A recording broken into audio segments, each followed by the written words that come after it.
Ladies and gentlemen, my name is Ingrid Carlqvist and I was born 1960 in Sweden. When the Social Democrats were going to rule forever and ever, and our country was the nicest and safest and most progressed in the world. Now I live in Absurdistan, a country that has the highest figure of reported rapes in the world. Hundreds of so-called exclusion areas where people live outside the Swedish society and with newspapers that hide all these horrible facts to the people. I feel just like Dorothy Gale in The Wizard of Oz. A tornado came and blew me miles and miles away from my home and dumped me in a country I don't know. Toto, I have a feeling we're not in Sweden anymore. Like Dorothy, I'm searching for a way to find my home. But on my path, I only meet lions without courage, scarecrows without brains, and tin men without hearts. When I grew up, our Prime Minister was Tage Erlander, a Social Democrat. In 1965, he said in Parliament, after violent race riots in America, "We Swedes live in a so infinitely happier situation. The population in our country is homogeneous, not just according to race, but also in many other aspects. Now I live in a nation that is not homogeneous in any aspect." Olof Palme, that came after him, decided that homogeneous was a bad thing and opened up our borders for people from all over the world.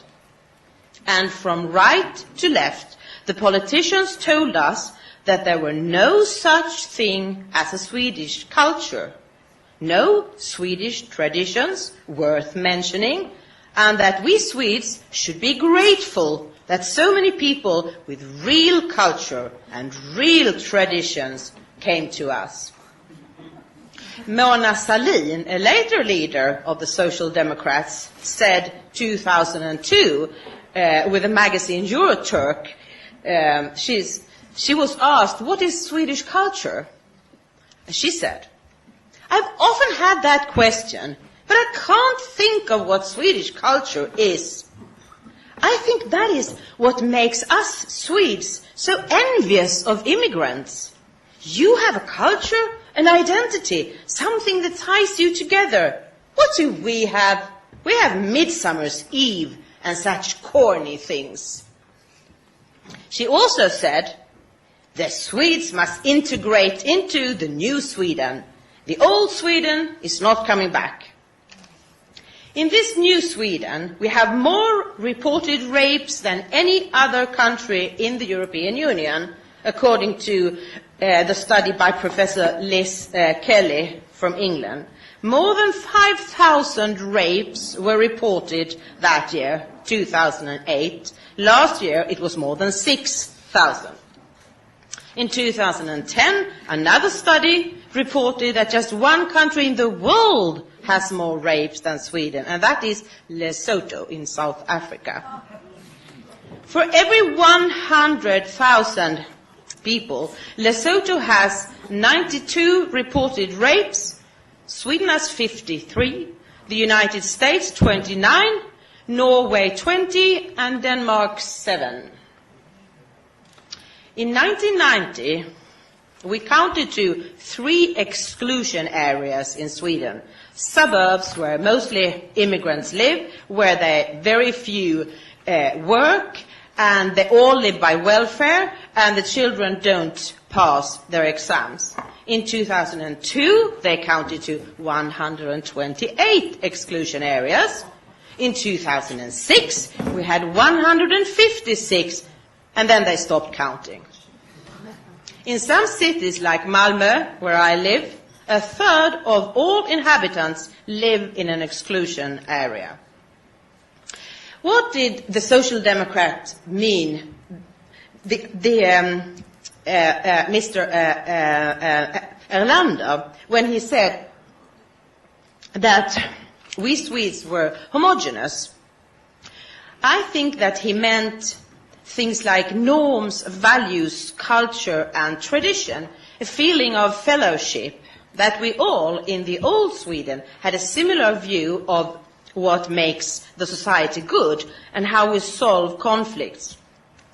He knew what the Swedish culture was about, in contrast to Mona Sahlin. In the new Sweden, we need armed police officers at our hospitals because rivaling families fight each other in the hospital rooms. They gun each other down in the streets, and they rob and they beat old people. The crime rate grows by the minute, but the Swedish politicians and journalists tell us that it has absolutely nothing to do with immigration.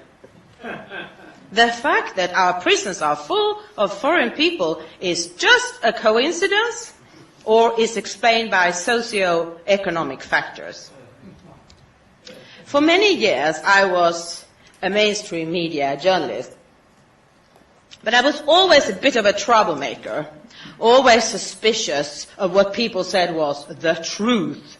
When everybody ran that way, I always turned around to see what was in the other way. And in January last year, something happened to make me lose my last hope about Swedish journalists. I was the vice chairman of the Society of Publicists in Malmö, and we had invited the Danish journalist Mikael Jalving to speak about his book, Absolute Sweden, Absolute Sweden, The Journey in the Country of Silence. And one day the chairman phoned me and said, "We must cancel Mikael Jalving."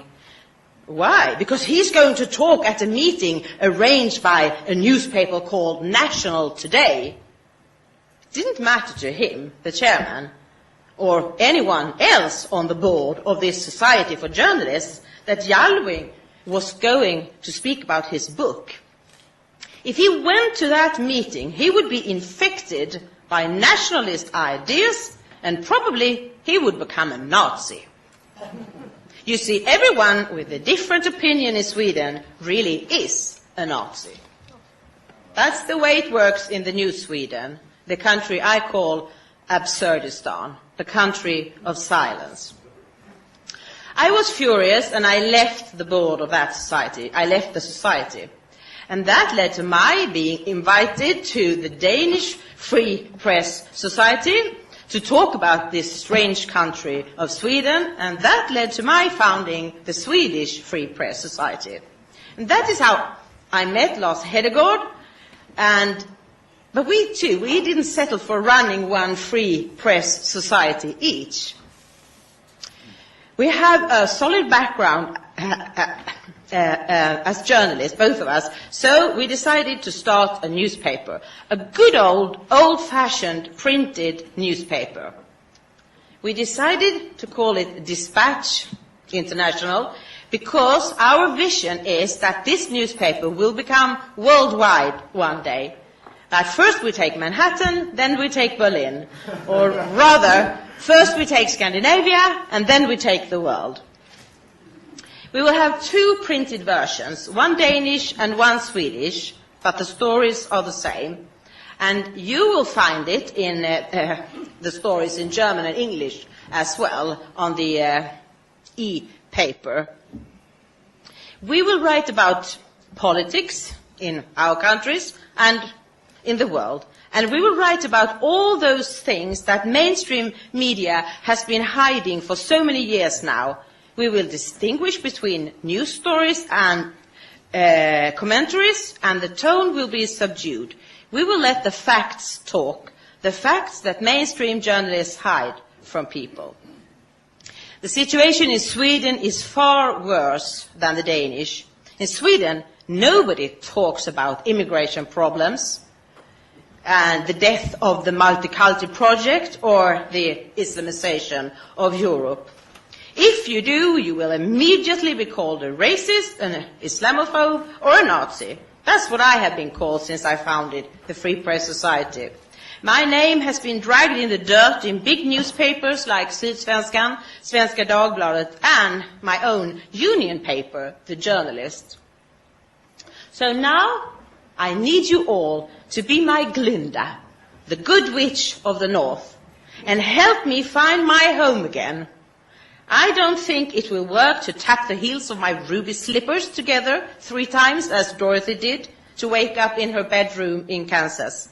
But if you support Dispatch by taking a subscription or become a shareholder or just donate money to us, you will take me one step closer to home, to the Sweden that once was, the Sweden I want back. Thank you.